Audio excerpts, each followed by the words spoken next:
Y T now reaction video में आप सबका स्वागत है। आज हम जंग यरमूक, हम सब ने सुना तो होगा कि जंग यरमूक में खालिद बिन वलीद रज़ी अल्लाह ताला अन्हों ने किस तरीके से अपनी काबिलियत का लोहा एक बार फिर मनवाया, लेकिन हम लोग ये नहीं जानते कि वो क्या वजूहात थी जिसकी बिना पर हज़रत उमर रज़ी अल्लाह ताला अन्हों ने खालिद बिन वलीद को सिपा सालारी के ओहदे से हटाया था। तो चलिए देखते हैं आज की वीडियो और समझते हैं इन बारीक बातों को। जंग यरमूक मुसलमानों की तारीख की सबसे बड़ी और सबसे फेमस जंग, जिसमें एक तरफ रोमन एम्पायर अपनी फुल ताकत के साथ 2 लाख की फौज लेकर खड़ी थी और दूसरी तरफ मुसलमान खालिद बिन वलीद की लीडरशिप में सिर्फ 30,000 मुसलमानों के साथ खड़े थे। पर वेट, खालिद बिन वलीद को तो इस जंग से पहले ही आर्मी चीफ के ओहदे से हटा दिया गया था, तो फिर वो इस जंग के लीडर आखिर बने कैसे? इस जंग की स्टोरी,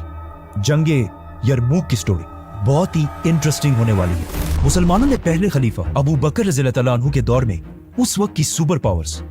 रोमन और पर्शियन एम्पायर से हड्डा ले लिया और जब हजरत उमर रज़ी अल्लाह अन्हु खलीफा बने तो मुसलमान खालिद बिन वलीद की लीडरशिप में इन दोनों एम्पायर से ये सारा इलाका फतह कर चुके थे। लेकिन जैसे ही हजरत उमर खलीफा बने, उन्होंने खालिद बिन वलीद को उनकी पोजीशन आर्मी चीफ के ओहदे से हटा दिया, जिसे हम इस वीडियो में एक्सप्लेन कर चुके, और उनकी जगह अबू उबैदा इब्न जर्राह को मुसलमानों का नया आर्मी चीफ बनाया। नाउ खालिद बिन वलीद के जमाने में मुसलमान दमास्कस जैसी बड़ी सिटी को फतह कर चुके थे। ये इतनी बड़ी सिटी थी कि ये आज तक सीरिया, शाम का कैपिटल है। तो अबू उबैदा इब्न जर्राह की लीडरशिप में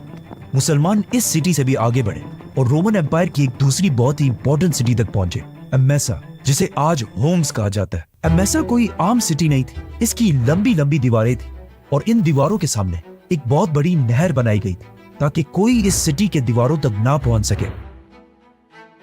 अबू उबैदा की लीडरशिप में मुसलमानों ने इस सिटी को चारों तरफ से घेर लिया, लेकिन अब मसला यह था कि जब मुसलमान इस सिटी तक पहुंचे तो ये दिसंबर की सख्त सर्दी का मौसम था और यहाँ बहुत ज्यादा बर्फबारी हो रही और मुसलमान तो सारे अरब के गर्म डेजर्ट से आए थे, तो वो इस सर्दी को बर्दाश्त नहीं कर सकते थे। काफी अरसा गुजरने के बाद भी मुसलमान इस सिटी को फतह नहीं कर सके और आखिर एक दिन मुसलमानों ने फैसला किया कि अब हम और थक गए, तो वो इस सिटी को छोड़कर वापस जाने लगे। ये तारीख में पहली दफा था कि मुसलमान किसी जंग को छोड़कर वापस जा रहे थे। ये देखकर अम्मेसा का जनरल और अवाम बहुत खुश हुई और कहने लगे कि हमें पता था ये अरब इस सर्दी को बर्दाश्त नहीं कर पाएंगे। तो इस सिटी के जनरल ने अपनी फौज को मुसलमानों पर हमले का हुक्म दिया ताकि मुसलमानों को यहाँ से जल्दी भगा सके, जिसकी वजह से उसकी फौज किले से बाहर निकल आई और मुसलमानों का पीछा करने लगी। जैसे ये फौज अपने किले के तोपों और तीरों की रेंज से बाहर निकली तो मुसलमानों की फौज अचानक रुक गई और इन पर हमला कर दी, और एट द सेम टाइम मुसलमानों की इन 2 फौजों ने भी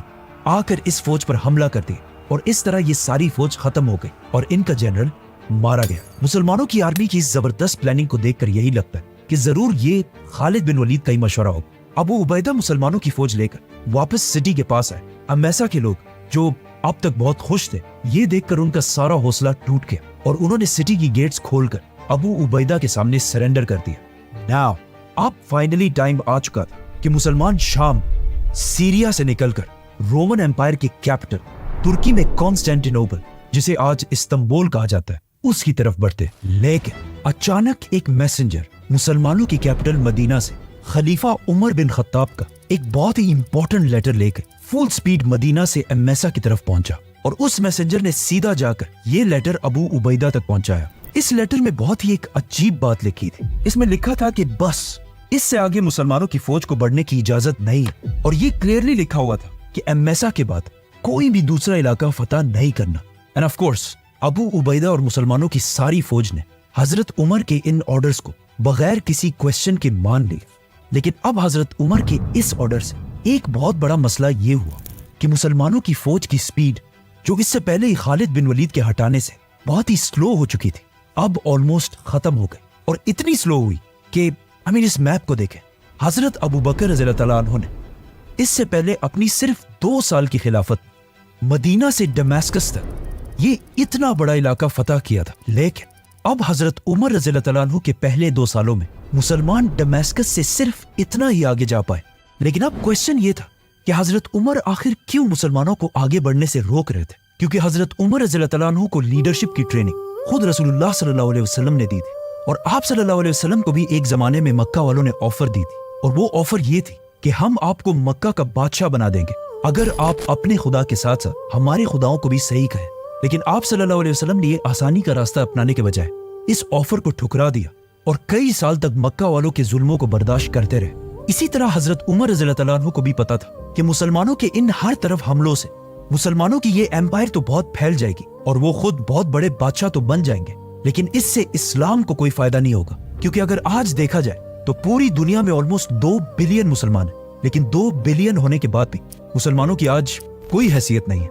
तो हजरत उमर रज़ी अल्लाह तआला अन्हु चाहते थे कि चाहे मुसलमान नंबर्स में कम भी हो लेकिन सच्चे मुसलमान, मतलब हजरत उमर रज़ी अल्लाह तआला अन्हु को अपनी हुकूमत से ज्यादा इस्लाम की फिक्र थी। तो उन्होंने दोबारा हजरत अबू उबैदा की तरफ एक लेटर भेजा जिसका मफहूम ये था कि अब तुम सिर्फ एक आर्मी चीफ नहीं बल्कि पूरे शाम के गवर्नर और पहले इस्लामिक लीडर हो, तो अब सिर्फ जंगों से ज्यादा लोगों को इस्लाम सिखाओ। और यहीं से पहली बार अरब से बाहर लोग इस्लाम के सिस्टम को जानने लगे। इससे पहले हजरत अबू बकर रज़ी अल्लाह तआला अन्हु के दौर में मुसलमान इतनी टेंस सिचुएशन में थे कि उन्हें इन नए इलाकों में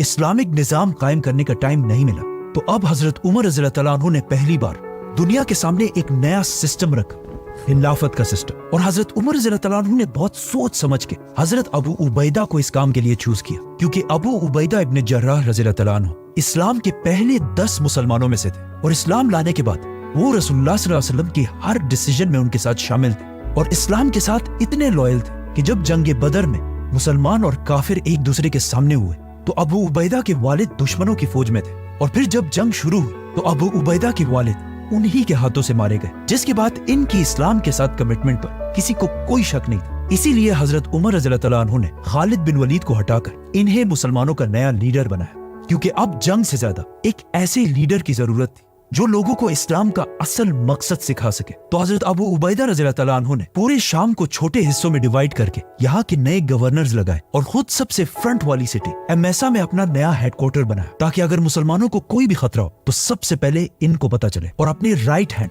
खालिद बिन वलीद को शाम के असल कैपिटल दमिश्क का गवर्नर बनाया और आमिर इब्न आस को उर्दन जॉर्डन का गवर्नर लगाया, और इन इलाकों में बिल्कुल इस्लाम के सिस्टम के मुताबिक ज़कात और जिज़िये का सिस्टम राइज किया, इस्लामिक कोर्ट्स और अदालतें भी बनाई, और इवन एक पुलिस का सिस्टम भी बनाया। और सबके सामने यहाँ के ताकतवर लोगों को उनकी पोजीशन से हटाकर आम लोगों की तरह उनको सजाएं दी। ये सब जब रोमन एम्पायर की अवाम ने देखा तो वो हैरान हुए कि ये लोग तो हमारी पिछली हुकूमत से बहुत बेहतर है। आखिर 1 साल से भी ज्यादा अरसा गुजर गया और मुसलमानों ने एमेसा के बाद और कोई भी सिटी फतह नहीं, बल्कि इस टाइम को यूज करके अपने इस एम्पायर को मजबूत करने की कोशिश की। लेकिन इस सारे टाइम से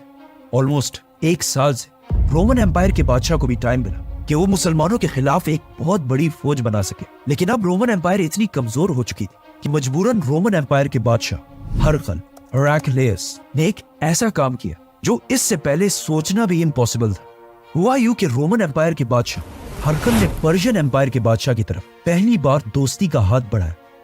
और सिर्फ यही नहीं बल्कि अपनी पोती की शादी भी पर्शियन एम्पायर के बादशाह से कराई। और इस तरह तारीख में पहली बार रोमन और पर्शियन एम्पायर सिर्फ दोस्त नहीं बल्कि रिश्तेदार बन गए। ये बहुत ही इम्पॉसिबल बात थी, क्योंकि इससे पहले रोमन और पर्शियन एम्पायर पिछले 800 साल से एक दूसरे के बहुत बड़े दुश्मन थे। लेकिन अब इन दोनों एम्पायर्स में मुसलमानों का इतना खौफ बैठ चुका था कि इन्होंने पिछले 800 साल की दुश्मनी बुलाकर एक दूसरे के साथ दोस्ती कर ली। ये ऐसा ही था जैसे आज पाकिस्तान और इंडिया किसी और के खिलाफ एक हो जाए, और इवन वर्स फलस्तीन और इजराइल किसी दूसरे के खिलाफ एक दूसरे के दोस्त बन जाए, जो इम्पॉसिबल। लेकिन हजरत उमर रज़ी अल्लाह तआला अन्हु की खिलाफत मुसलमानों के खौफ ने इन्हें एक होने पर मजबूर कर दी। तो अब इन दोनों एम्पायर्स ने मिलकर मुसलमानों के खिलाफ अपनी अपनी एम्पायर्स में बहुत बड़ी फौज जमा करना शुरू कर दी, जिसके बाद जंगे यरमुक और जंगे कादसिया जैसी अजीम जंगे लड़ी गई। रोमन बादशाह ने अंताकिया में अपने सारे जनरल्स की एक मीटिंग बुलाई, जिसमें उसने एक सिंपल सा क्वेश्चन पूछा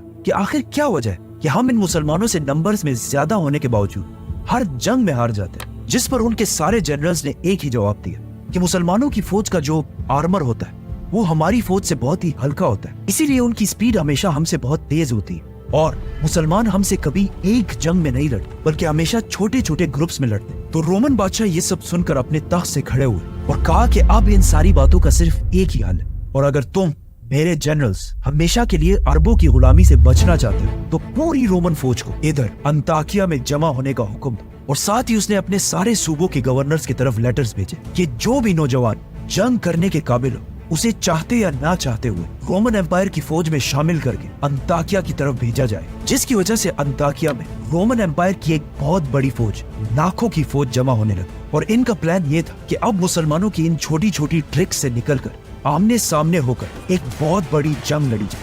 अब जब ये सब कुछ यहाँ पे हो रहा तो वहाँ एमेसा में मुसलमानों के जनरल अबू उबैदा इब्न जर्राह को रोमन बादशाह के हर मूव की खबर मिलती जा रही थी, जिससे वहां पर मुसलमान बहुत ही टेंशन में थे कि अब आखिर हम क्या करेंगे, इतनी बड़ी फौज का मुकाबला कैसे करें, क्योंकि अब हर तरफ से रोमन एम्पायर मुसलमानों से बदला लेने के लिए इनकी तरफ बढ़ रही थी। मुसलमानों की इस घबराहट को देखकर अबू उबैदा ने जल्दी से एक दूसरी मीटिंग बुलाई और अपने सारे जनरल्स को बुलाकर पूछा कि अब हमें इतनी बड़ी फौज के सामने क्या करना चाहिए, जिस पर सारे जनरल्स के मशवरे से यह फैसला किया गया कि हमें एमेसा,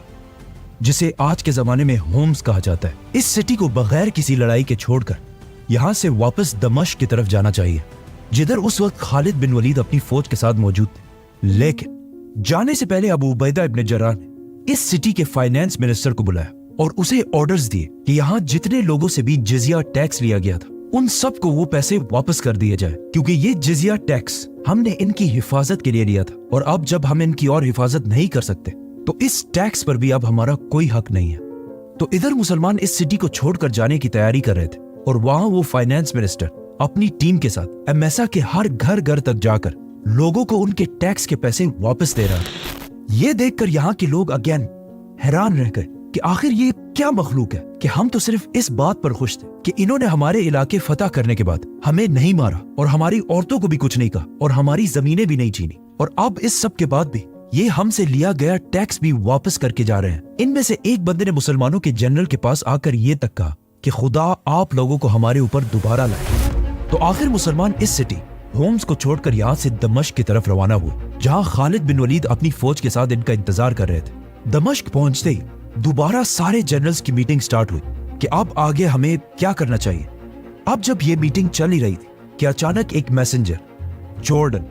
उर्दन से अम्र इब्न आस का लेटर लेकर अबू उबैदा के पास पहुंचा, और इस लेटर में लिखा था कि रोमन एम्पायर की फौज की ताकत को देखकर सिर्फ जॉर्डन में नहीं बल्कि हर तरफ बहुत सारे क्रिश्चियंस बगावत कर रहे हैं। और अब जब उन्होंने ये भी देखा कि मुसलमान उस फौज के डर से एमेसा छोड़कर वापस आ चुके हैं, तो उनका कॉन्फिडेंस और भी बढ़ चुका है और हर तरफ इन बगावतों को कंट्रोल करना बहुत मुश्किल हो चुका है। अब मुसलमान दोनों तरफ से फंस चुके थे, मतलब इनके सामने रोमन एम्पायर की 2 लाख की फौज इनके तरफ बढ़ रही थी और इनके पीछे हर तरफ लोग बगावतें कर रहे थे। तो मुसलमान जनरल्स को समझ आ गई थी कि अब यहाँ दमिश्क में रहना भी बहुत ही डेंजरस काम है। लेकिन दमिश्क इतनी बड़ी सिटी थी, मतलब ये फैसला इन जनरल्स ने नहीं बल्कि मदीना में खलीफा उमर बिन खत्ताब और उनके मिनिस्टर्स अब्दुर्रहमान बिन औफ, उस्मान और अली रज़ी अल्लाह अन्हु ने करना था। तो सिर्फ कुछ ही दिनों में डायरेक्ट मदीना से उमर बिन खत्ताब का लेटर दमिश्क पहुंचा, जिसमें लिखा था कि फैसला हो चुका है कि दमिश्क की इस सिटी को छोड़ दिया जाए, और सिर्फ दमिश्क को नहीं बल्कि पूरे शाम को छोड़ दिया जाए, और यहाँ से पीछे हटकर कोई ऐसी जगह जंग के लिए सेलेक्ट कर जिसकी लोकेशन ऐसी हो कि उसके पीठ के पीछे अरब का इलाका हो, ताकि पीछे से कोई बगावतें ना हो सके और हमारे सारे दुश्मन हमारी आंखों के सामने हो। तो फौरन हजरत उमर रज़ी अल्लाह अन्हु के इस ऑर्डर पर काम शुरू हो गया और मुसलमान दमिश्क को छोड़कर पीछे हटे और जॉर्डन में अम्र इब्न आस की फौज की तरफ रवाना हुआ। बट जाने से पहले यहाँ के सारे लोगों से भी जो टैक्स लिया गया था, अबू उबैदा ने वो टैक्स वापस करने का हुक्म दिया, और यहाँ के लोग भी हैरान हुए कि ये कौन लोग हैं आखिर मुसलमानों की ये फौज और आम्र इब्न आस की फौज यरमूक के दरिया के पास एक दूसरे के साथ मिल गई, और साथ ही शाम में मुसलमानों की जितनी भी फौज वो सारे भी आकर मुसलमानों की इस फौज के साथ शामिल हो, और ये सब रोमन एम्पायर की फौज का इंतजार करने लगे। वहाँ मदीना में भी हजरत उमर रज़ी अल्लाह अन्हु और उनके सारे मिनिस्टर्स बहुत टेंशन में थे कि अब इतनी बड़ी फौज का मुकाबला कैसे करेंगे, क्योंकि ये अब तक इस्लाम की तारीख की सबसे बड़ी जंग थी। तो उन्होंने इस फौज की मदद के लिए मदीना में इस फौज के लिए लोग जमा करना शुरू कर दिए। तो हजरत उमर रज़ी अल्लाह अन्हु ने मस्जिद नबवी में सबको बुलाकर एक बहुत ही जबरदस्त स्पीच की جس میں سب سے پہلے وہ صحابہ بھی سامنے آئے جو اسلام کی پہلی جنگ بدر میں بھی شامل تھے، اور اب ان کی ایج بھی بہت زیادہ تھی، لیکن یہ جنگ اتنی خطرناک تھی کہ جنگ بدر کے 100 صحابہ اس جنگ میں شامل ہونے کے لیے تیار ہوئے۔ مطلب جنگ بدر کے 313 میں سے 100 صحابہ، جو ایک بہت بڑا نمبر ہے۔ تو یہ بدری صحابہ بھی بالکل جنگ بدر کی طرف اب تلوار اٹھا کر جنگ یرموک کی طرف جانے کے لیے تیار ہوئے۔ انہی 100 صحابہ کو دیکھ کر 1000 اور صحابہ بھی اس جنگ کے لیے تیار ہوئے، اور ان 1000 صحابہ کو دیکھ کر 5000 اور مسلمانوں نے بھی یرموک کی طرف جانے کا وعدہ کیا۔ یہ دیکھ کر حضرت عمر رضی اللہ عنہ نے بھی ارادہ کیا کہ وہ خود اس جنگ کو یرموک میں لیڈ کریں گے، لیکن پھر باقی صحابہ نے انہیں سمجھایا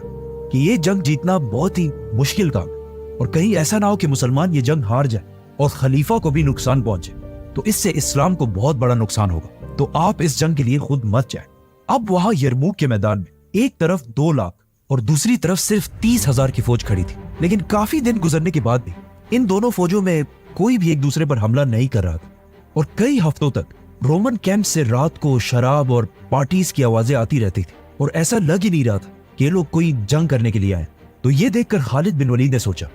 کہ ضرور اس کے پیچھے کوئی نہ کوئی سازش چل رہی ہو۔ تو اچانک ایک دن رومن جنرل واہان کا ایک بندہ مسلمانوں کی کیمپس کی طرف آیا اور ابو عبیدہ سے کہا کہ ہم آپ سے لڑنا نہیں چاہتے، بلکہ آپ لوگوں کے ساتھ ایک ڈیل کرنا چاہتے ہیں، تو آپ اپنا کوئی اسٹرانگ جنرل کل ہماری طرف بھیجیں۔ تو ابو عبیدہ رضی اللہ تعالیٰ عنہ نے آف کورس خالد بن ولید کو ان کی طرف بھیجا۔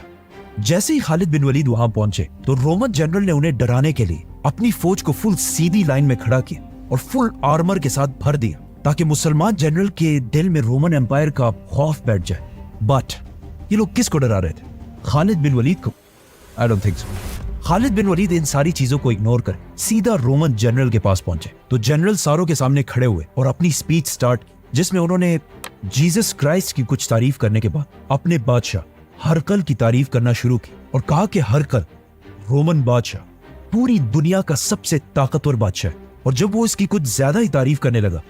تو خالد بن ولید نے اسے روک دی اور کہا، یس، میں مانتا ہوں کہ تمہارا بادشاہ سب سے بڑا بادشاہ، ہمارے بادشاہ سے بھی بڑا بادشاہ، لیکن جس آدمی کو ہم نے اپنا لیڈر بنایا وہ اصل میں کوئی بادشاہ ہے ہی نہیں بلکہ خلیفہ ہے، اور جس دن اس کے دل میں بادشاہت کی تھوڑی سی بھی خواہش پیدا ہوئی ہم اس کو اس کی پوزیشن سے ہٹا دیں گے۔ اور یہ بات بالکل صحیح تھی، کیونکہ اگر دیکھا جائے تو یرموک کے مسلمانوں کی اس فوج میں خلیفہ عمر بن خطاب کے اپنے بیٹے عبداللہ بن عمر بھی شامل تھے، لیکن کسی جنرل کی حیثیت میں نہیں بلکہ ایک عام سولجر کی طرح۔ اس کے علاوہ پچھلے خلیفہ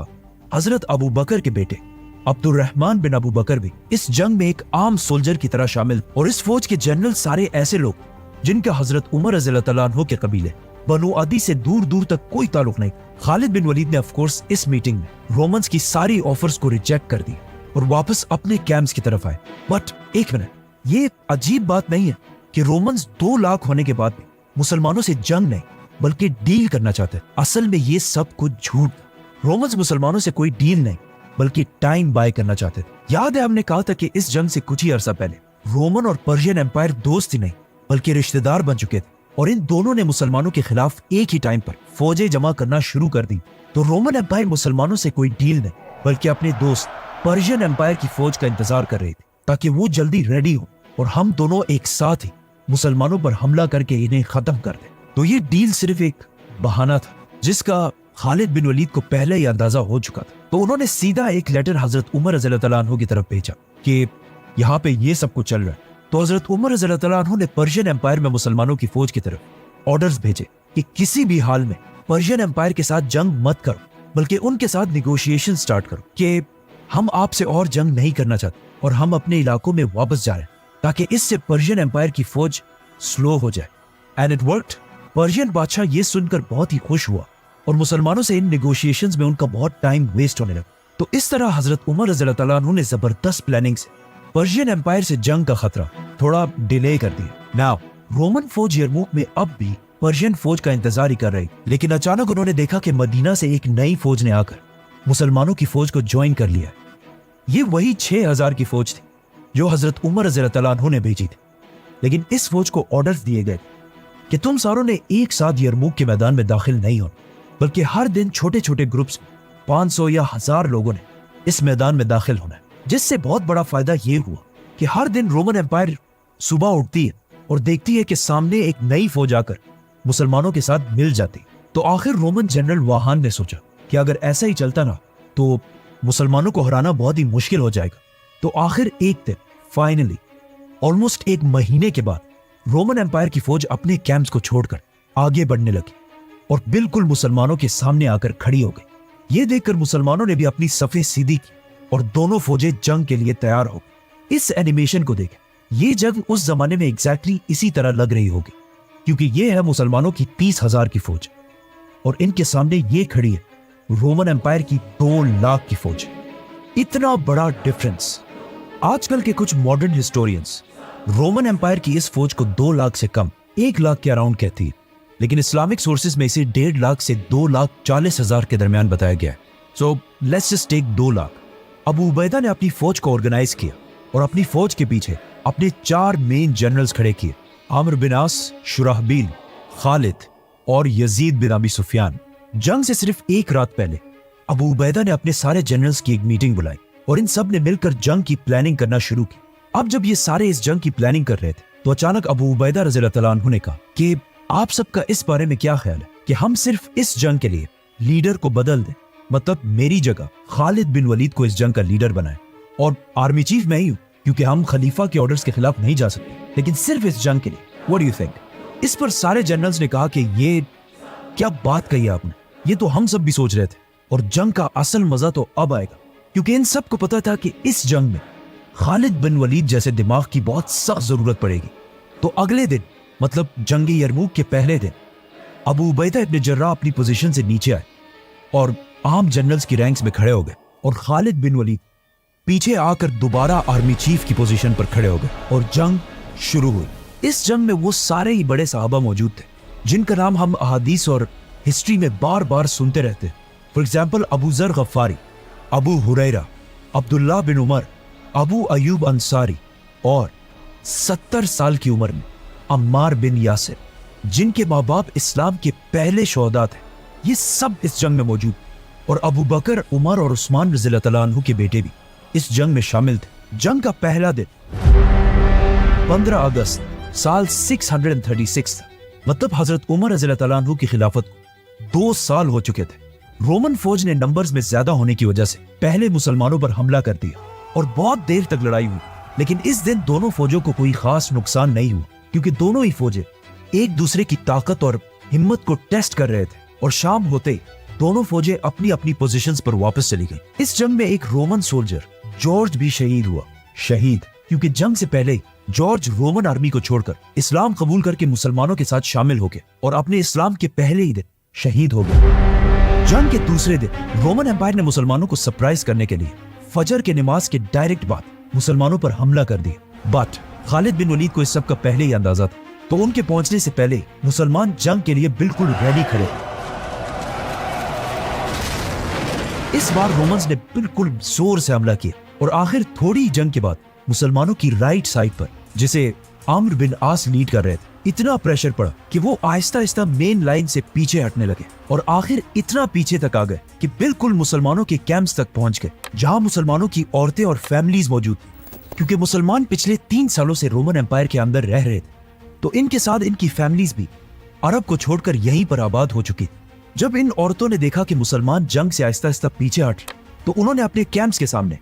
بہت سارے اونٹوں کو لائن میں کھڑا کر کے آلموسٹ ایک دیوار بنا دی اور خود تلوار اٹھا کر رومن امپائر کی فوج کے سامنے جنگ میں کود پڑے, جو اس سے پہلے کبھی بھی نہیں ہوا تھا. اور کچھ عورتیں اپنے کیمپ سے مسلمان مردوں پر پتھر پھینکنے لگی اور کچھ ایسے اشعار پڑھنے لگی تاکہ مسلمان مردوں کو جنگ سے پیچھے ہٹنے میں شرم آئے اور وہ آگے بڑھے. And it worked. مسلمانوں کی فوج اور پیچھے ہٹنے سے رک گئی اور اپنی جگہ پر مضبوطی سے کھڑی ہو گئی. اور اسی ٹائم خالد بن ولید اپنی فوج لے کر مسلمانوں کی رائٹ سائڈ کی ہیلپ کے لیے پہنچے اور پھر عامر بن عاص اور خالد رضی اللہ تعالیٰ عنہ نے مل کر رومن امپائر کی فوج کو واپس دھکیل دیے اور وہیں پر واپس لے کے آئے جہاں سے جنگ شروع ہوئی. اب جب جنگ دوبارہ نارمل ہوئی تو اچانک مسلمانوں کی لیفٹ سائڈ, جسے یزید بن ابی سفیان لیڈ کر رہے اور برداشت نہ کر سکی اور یہ بھی بالکل اسی طرح آہستہ آہستہ اپنے کیمپس تک پہنچ گئے جہاں ایک بار پھر مسلمان عورتوں نے تلوار اٹھا کر رومن امپائر کے خلاف جنگ میں شامل ہو گئے اور باقی عورتیں پھر ان پر پتھر پھینکنے لگے اور کچھ ایسی پوئٹری کرنے لگے جس سے مسلمانوں کا حوصلہ بڑھ سکے.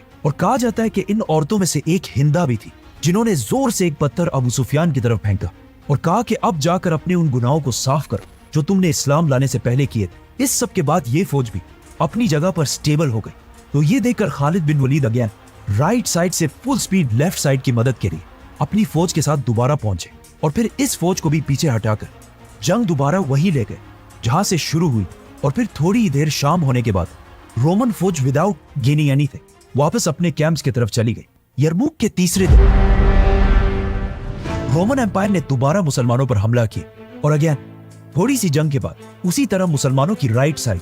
दोबारा पीछे हटने लगी। लेकिन इन्हें इस बार ऑर्डर्स दिए जा चुके थे कि पिछले दफा की तरह सीधी लाइन में पीछे नहीं हटना बल्कि एक स्पेसिफिक एंगल में हटना है ताकि रोमन्स की पूरी फौज दो में डिवाइड हो जाए और खालिद बिन वलीद सेंटर से इन पर हमला कर सके। तो मुसलमान फौज ने भी एग्जैक्टली ऐसा ही किया। इसी तरह मुसलमान और रोमन्स शाम तक लड़ते रहे और दोनों साइड से बहुत सारे लोग मारे गए और शाम होते ही रोमन फौज दोबारा अपने कैंप्स की तरफ वापस चली गई। जंग यरमुक का चौथा दिन इस जंग का सबसे खतरनाक दिन था जिसे आज भी the day of lost eyes कहा जाता है। इस बार रोमन जनरल वाहान ने अपनी स्ट्रेटजी बिल्कुल बदल दी और सुबह होते ही सिर्फ अपनी लेफ्ट साइड की फौज को मुसलमानों पर हमले का हुक्म दिया और दूसरी फौज को आहिस्ता आहिस्ता लेकर आगे बढ़ने लगा। वाहान का यह प्लान बहुत ही जबरदस्त था क्योंकि कुछ ही देर के बाद अगेन मुसलमानों की राइट साइड जंग से पीछे हटने लगी। खालिद बिन वलीद ने देखकर सिचुएशन संभालने के लिए अबू उबैदा और यजीद को हुक्म दिया कि यही खड़े रहने के बजाय तुम रोमन फौज पर हमला कर दो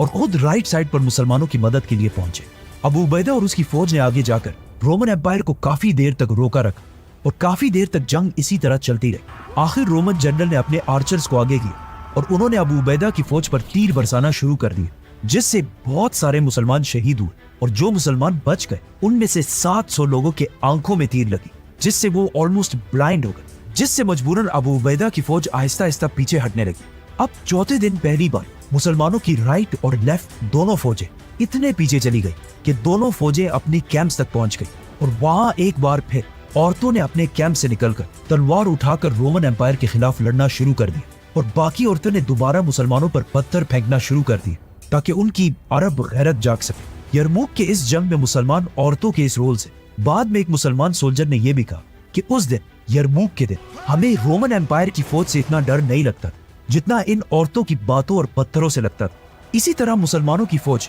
रोमन एम्पायर से बहुत छोटी होने के बाद भी अपनी जगह पर मजबूती से खड़ी हो गई, जिस पर रोमन सोल्जर्स भी हैरान थे कि हम इनसे इतना ज्यादा होने के बाद भी इन्हें आखिर क्यों पीछे नहीं हटा पा रहे। और आखिर कुछ ही देर बाद शाम हो गई और रोमन फौज 2 लाख होने के बावजूद अब तक कुछ हासिल ना कर सकी और मजबूरन उन्हें जंग से पीछे हटना पड़ा। रोमन एम्पायर की फौज और जनरल का ख्याल था कि ये ज्यादा से ज्यादा 1 या 2 दिन की लड़ाई होगी, लेकिन मुसलमानों के हौसले और जज्बे को देखकर रोमन एम्पायर का मोराल बिल्कुल डाउन हो गया। मुसलमानों को भी इस चौथे दिन सबसे ज्यादा नुकसान हुआ और जब मुसलमान अपने शहीदों को जंग से उठाने के लिए गए तो उन्हें इन्हीं शहीदों में से इक्रमा बिन अबू जहल भी मिला जो इस जंग में बहुत बहादुरी से लड़े थे और जंग के दरमियान ही शहादत की कसम उठा चुके थे। मतलब कितनी अजीब बात, ये इक्रमा अबू जहल का बेटा था जो इस्लाम का सबसे बड़ा दुश्मन था और अब उसी अबू जहल के बेटे ने इस्लाम के लिए अपनी जान भी कुर्बान कर दी थी। चौथे दिन के बाद रात को वाहान ने अपने सारे जनरल्स की मीटिंग बुलाई और पूछा कि ये आखिर क्या हो रहा है, हम क्यों नहीं जीत पा रहे। तो उसे बताया गया कि मुसलमान तो पीछे हटने वाले नहीं है और अब हमारी फौज भी बहुत ज्यादा थक चुकी है और लड़ाई के काबिल नहीं रही। तो अपने सारे जनरल्स के मशवरे से वाहान ने आखिर एक फैसला किया। 5वां दिन शुरू होते ही मुसलमान बिल्कुल रेडी जंग के लिए खड़े थे, लेकिन उस दिन रोमन एम्पायर ने हमला किया ही नहीं बल्कि अपनी तरफ से एक मैसेंजर मुसलमानों की तरफ भेजा जिसने खालिद बिन वलीद को बताया कि रोमन फौज अब और जंग नहीं करना चाहती, तो बस हम इस जंग को इधर ही खत्म कर देते, किसी और दिन फिर दोबारा लड़ लेंगे। मुसलमान इसके बाद भी उसी तरह अपनी लाइंस बनाकर खड़े रहे, लेकिन 5वें दिन कोई लड़ाई नहीं हुई। तो खालिद बिन वलीद ने अपने सारे जनरल्स को मीटिंग के लिए बुलाया और उन्हें रोमन्स की इस ऑफर के बारे में बताया। तो कुछ जनरल्स ने बताया कि सिर्फ रोमन्स ही नहीं बल्कि मुसलमान भी काफी थक चुके हैं, तो हमें चाहिए कि हम इस ऑफर को मान लें। लेकिन अबू उबैदा और खालिद बिन वलीद दोनों की राय ये थी कि जंग तो अभी सिर्फ शुरू हुई है। तो सारों की बातें सुनने के बाद खालिद बिन वलीद खड़े हुए और उन्हें बताया कि अब तक हमारी स्ट्रेटेजी यही थी कि हम इन पर हमला नहीं करेंगे और अपनी जगह पर खड़े रहकर सिर्फ इन्हें थकाएंगे और जब ये लड़ लड़ कर थक जाएंगे तब हमारी असल गेम शुरू होगी। तो खालिद बिन वलीद ने रोमन जनरल की ऑफर रिजेक्ट कर दी और सारी मुसलमानों की फौज को हमले के लिए रेडी रहने का हुक्म भेजा। छठे दिन रोमन फौज के बजाय एक यंग रोमन वॉरियर ग्रेगरी, जो बहुत ही पावरफुल सोल्जर था, अपनी फौज से सामने आया और मुसलमानों के जनरल को चैलेंज किया। तो पहली बार अबू उबैदा इब्न जर्राह उससे जंग के लिए आगे बढ़े, लेकिन खालिद बिन वलीद ने एकदम उन्हें रोक दिया कि आपकी उम्र 50 साल के करीब है, आप कैसे इस यंग लड़के से लड़ पाएंगे। तो अबू उबैदा ने जवाब दिया कि अगर मैं नहीं गया तो लोग कहेंगे कि मुसलमानों का जनरल एक छोटे से लड़के से डर गया, और इन केस अगर मैं इस लड़ाई में शहीद हो जाऊं तो मैं तुम्हें खालिद को अपने बाद आर्मी चीफ नॉमिनेट करता हूं। यह कहकर अबू उबैदा मुसलमानों की फौज से आगे बढ़े और लड़ाई शुरू हुई। काफी देर लड़ाई होने के बाद आखिर ग्रेगरी लड़ाई छोड़कर अपनी फौज की तरफ भागने लगा, लेकिन यह सिर्फ एक ट्रिक। जैसे ही अबू उबैदा उसके पीछे गए, उसने एकदम पीछे मुड़कर तलवार से फुल स्पीड उनकी तरफ वार की, लेकिन at the last second Abu Ubaida ने उसे डॉज करके अपनी तलवार से उसकी गर्दन उड़ा दी। ये देखकर पीछे खड़े खालिद बिन वलीद जोर से अल्लाहु अकबर का नारा लगाया और उन्हीं के साथ पूरी मुसलमान फौज नारे लगाने लगी। और इसी के साथ खालिद बिन वलीद ने 6 दिनों के बाद पहली बार मुसलमानों की फौज को रोमन एम्पायर पर हमले का हुक्म दिया। अबू उबैदा अपनी जगह पर ही खड़े रहे और पीछे से मुसलमानों ने उन्हें ज्वाइन करके रोमन एम्पायर पर हमला कर दिया और मुसलमानों की फौज फुल स्पीड आकर रोमन एम्पायर की फौज से टकरा गई। लेकिन मुसलमानों की इस सारी एक्साइटमेंट और जज्बे के बाद भी रोमन एम्पायर की फौज मुसलमानों से इतनी ज्यादा थी कि मुसलमान उन्हें ज्यादा कोई नुकसान नहीं पहुंचा पाए और काफी देर तक जंग इसी तरह चलती रही और बहुत सारे मुसलमान शहीद होने लगे। और आहिस्ता आहिस्ता ऐसा लगने लगा कि खालिद बिन वलीद ने यह हमला करके बहुत बड़ी गलती की है, क्योंकि अब यहां से पीछे जाना भी इम्पॉसिबल था। रोमन जनरल वाहान भी खालिद बिन वलीद की इस गलत स्ट्रेटेजी को देखकर बहुत खुश हुआ और मुसलमानों की तरफ देखकर मुस्कुराने लगा। लेकिन अचानक उसने देखा कि खालिद बिन वलीद अपने घोड़े पर अकेले मुसलमानों की राइट साइड पर फुल स्पीड भागने लगा। लेकिन उसने सोचा कि अकेले ये एक शख्स हमारा क्या बिगाड़ लेगा। किसी को पता नहीं था कि खालिद बिन वलीद आखिर अपने घोड़े पर कहां जा रहे हैं। जैसे ही खालिद बिन वलीद मुसलमानों को क्रॉस करते हुए पहाड़ के करीब पहुंचे तो अचानक आउट ऑफ नोवेयर पहाड़ के पीछे से 8000 हॉर्समैन फुल स्पीड खालिद रज़ियल्लाहु तआला अन्हु के साथ शामिल हो गए और इन 8000 हॉर्समैन ने रोमन एम्पायर की फौज पर राइट साइड से हमला कर दिया। अब इसका किसी को पता नहीं था। जंग से एक रात पहले ही खालिद बिन वलीद ने इन 8000 हॉर्समैन को इस पहाड़ के पीछे भेजा था और इन्हें ऑर्डर्स दिए थे कि जब तुम मुझे अपने घोड़े पर फुल स्पीड भागता हुआ देखो तो यही तुम्हारा हमला करने का सिग्नल है। ये 8000 हॉर्समैन बहुत तेजी से रोमन एम्पायर की फौज को क्रश करने लगे। ये देखकर रोमन एम्पायर की सारी फौज में खौफ फैल गया, जिससे रोमन एम्पायर की फौज आहिस्ता आहिस्ता जंग छोड़कर हर तरफ भागने लगी और मुसलमान इनका पीछा करने लगे। ये फौज जंग से फुल स्पीड इस पुल की तरफ भागी जो इनके भागने का मेन रास्ता था। लेकिन जैसे ही ये फौज पुल के करीब पहुंची, उन्होंने देखा कि यहां भी पहले से मुसलमान फौज का एक डिवीजन खड़ा है और इन्हें भी एक रात पहले खालिद बिन वलीद ने इस फौज से छुपाकर पीछे ब्रिज के पास खड़ा किया था। मतलब खालिद बिन वलीद की कैलकुलेशंस इतनी पावरफुल थी कि उन्हें पता था कि ये जंग तो मैं जीत जाऊंगा, लेकिन जंग हारने के बाद जब रोमन्स भागेंगे तो मैं इन्हें भागने भी नहीं दूंगा। और कहा जाता है कि जब खालिद बिन वलीद ने यह मंजर देखा तो उन्होंने थोड़ी देर के लिए अपनी आंखें बंद की और अल्लाह का इस अजीम फतह पर शुक्रिया अदा किया और फिर अपनी आंखें खोलकर सबसे पहले पूछा कि वाहान किधर है। तो उन्हें बताया गया कि वाहान तो यहां से भाग चुका है। तो खालिद बिन वलीद भी फुल स्पीड उसके पीछे गए और कुछ ही देर में उसे पकड़कर मार दिया। इस जंग यरमुक को बैटल ऑफ द सेंचुरी कहा जाता है, जिसने दुनिया की तारीख को हमेशा के लिए बदल दिया, क्योंकि इस जंग से पहले शाम और इस सारे इलाके में लोग ग्रीक और एरामेक जबान बोला करते थे। लेकिन इस जंग के बाद अगर आज तक देखा जाए तो यहाँ के लोग अपनी जबानें छोड़कर आज अरबी जबान बोलते हैं। और ये इलाका शाम, जो एक जमाने में क्रिश्चियनिटी का सेंटर हुआ करता था, आज पूरा का पूरा मुसलमान है। अब सिर्फ इमेजिन करें, जब इस फतह की खबर मुसलमानों की कैपिटल मदीना पहुंची होगी तो वहां के सारे मुसलमान कितने खुश हुए होंगे। But at the same time जब इस जंग के हार की खबर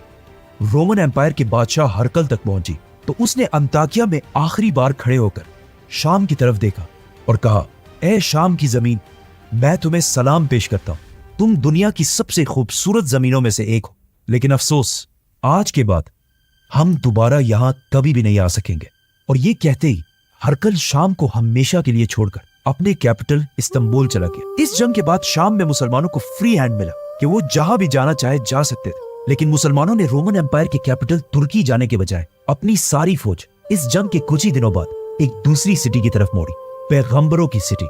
जेरूसलम, जिसे फतह करने का मुसलमान बहुत टाइम से इंतजार कर रहे थे। इसीलिए यरमुक के कुछ ही दिनों बाद मुसलमान फौज यरमुक से सीधा जेरूसलम की तरफ गई और इस सिटी को चारों तरफ से घेर लिया। लेकिन मुसलमानों के इस खिलाफत के सारे मसले यरमुक के साथ खत्म नहीं हुए, क्योंकि जंग यरमुक के सिर्फ 2 महीने बाद मुसलमानों की तारीख की दूसरी सबसे बड़ी जंग शुरू होने वाली थी, जिसे जंगे कादसिया कहा जाता है।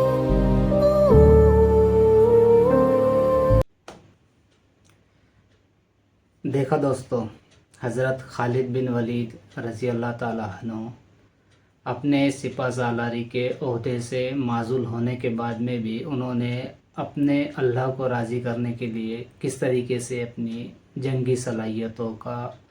इस्तेमाल उम्मत मोहम्मदिया को फ़ायदा पहुंचाने के लिए किया, अपनी ज़ाती अना को बाजू में रखते हुए। जिस तरीके से आज हम देखते हैं ना, कोई भी गठबंधन बनाने के लिए इंसान किस भी तरीके से जो है तो अपने आप को मजबूत करता है, तो उसी तरीके से देखो रोम और फारस के बादशाह ने शादी का एक गठबंधन किया था ताकि मुसलमानों के लिए वो मजबूत ताकत बन जाए। इसमें ऐसा ही है जैसे कि इज़राइल और फ़िलिस्तीन वाले दोस्त बन जाए अमेरिका के लिए, जैसा ये नामुमकिन है ना, तो वो ज़माने में रोम और फारस भी दोस्त बन जाए ये नामुमकिन था, लेकिन मुसलमानों को हराने के लिए वो एक हुए। इस वीडियो में काफ़ी ईमान अफरोज़ वाक़यात है। अल्लाह ताला हम सब को अपने ईमान को मज़बूत बनाने की तौफ़ीक अता करे, आमीन। आप लोगों ने मेरे चैनल को सब्सक्राइब नहीं किया है तो चैनल को सब्सक्राइब कर लीजिए, वीडियो को शेयर कीजिए, लाइक कीजिए। शुक्रिया।